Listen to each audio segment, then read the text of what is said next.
This channel does not promote any violence, harmful, or illegal activities. All content provided by this channel is meant for an educational and information purpose only.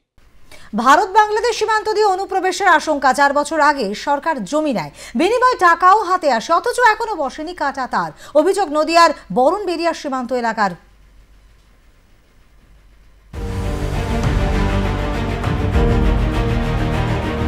Bharat Bangladesh সীমান্তে বলা ভালো পশ্চিমবঙ্গের যে সীমান্তবর্তী অঞ্চলগুলো রয়েছে সেখানে বিভিন্ন সময় বর্ডার সিকিউরিটি ফোর্সের সঙ্গে বিজিবির সংঘর্ষ পরিস্থিতি তৈরি হচ্ছে। আমরা রয়েছি নদিয়ার বরণবেড়িয়া অঞ্চলে। এই বরণবেড়িয়া বর্ডারের প্রায় বেশ কয়েক কিলোমিটার এলাকা নন ফেন্সিং, অর্থাৎ কাঁটাতার নেই, ফলে সেখানে একটা অনুপ্রবেশের আশঙ্কা যেমন থাকে, একই সঙ্গে বিভিন্ন সময় গণ্ডগোল পরিস্থিতি তৈরি হয়। ঠিক যেমনটা তৈরি হয়েছিল, যে পরিস্থিতি তৈরি হয়েছিল এই অঞ্চলে বা এই চত্বরে শুক্রবার, এখানে দেখা যায় ঠিক বর্ডারের ওই প্রান্তে নন ফেন্সিং জোনের মধ্যে একেবারে আগ্নেয়াস্ত্র সহ অস্ত্রশস্ত্র নিয়ে, কাটারি এছাড়াও শাঁসারি নিয়ে বেশ কিছু বাংলাদেশি নাগরিক তারা জড়ো হন এবং তেড়ে আসার চেষ্টা করেন। ঘটনার সূত্রপাত এখানে একটা মাটি সমান করার কাজ চলছিল।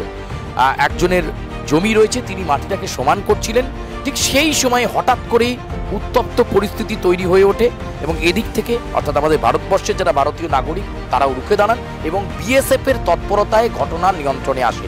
আমরা রয়েছি বরণবেড়িয়াতে, যে এলাকাটা দেখা যাচ্ছে এই যে ফুলের ক্ষেত থেকে খানিকটা হাঁটলেই রয়েছে একটি নদী এবং তারপরেই বাংলাদেশ, অর্থাৎ একেবারে জিরো পয়েন্টে আমরা দাঁড়িয়ে রয়েছি। নন ফেন্সিং জোন, অনায়াসেই অনুপ্রবেশকারীরা বা বিচ্ছিন্নতাবাদী সংগঠন বা জঙ্গিরা তারা এই বর্ডারকে ব্যবহার করে পশ্চিমবঙ্গের বিভিন্ন প্রান্তে ঢুকে পড়তে পারে।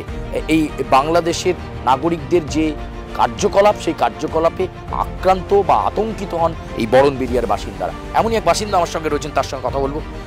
প্রথমে জানতে চাইছি যে এই এরিয়াটা কতটা এরকম নন ফেন্সিং, কাঁটাতার নেই, কত কিলোমিটার? আমাদের মোটামুটি আপনি এখানে শ্রীরামপুর থেকে এদিকটা পুরো মোটামুটি 3 কিলোমিটার 4 কিলোমিটার ধরতে পারেন। 4 কিলোমিটার নন ফেন্সিং এরিয়া আছে। কিন্তু এই জায়গাটা দেখছেন, এটা আমাদের ভারতের ভিতরে পড়ে। আর এরপরে ইসামতি নদীর ওই দিকটা বাংলাদেশ।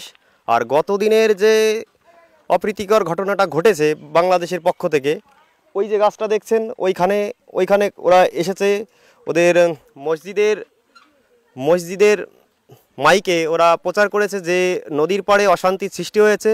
অশান্তি ওরাই সৃষ্টি করেছে, কিন্তু ওরা সংঘবদ্ধভাবে সবাই এসেছে, যার কাছে যা অস্ত্রপাতি ছিল সব নিয়ে এসছে।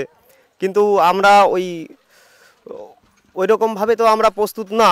কি আমাদের বীর জওয়ানরা, বিএসএফ ভাইরা যেভাবে ডিউটি করে, তাদের সঙ্গে আমাদেরও থাকতে হবে এখন যা পরিস্থিতি। কিন্তু আমরা নিশ্চিন্তে থাকি, আমাদের কোনো টেনশন নাই। আমরা ভাবি যে পরিশেষে যে আমাদের এখানে বিএসএফ ভাইরা ডিউটি করে।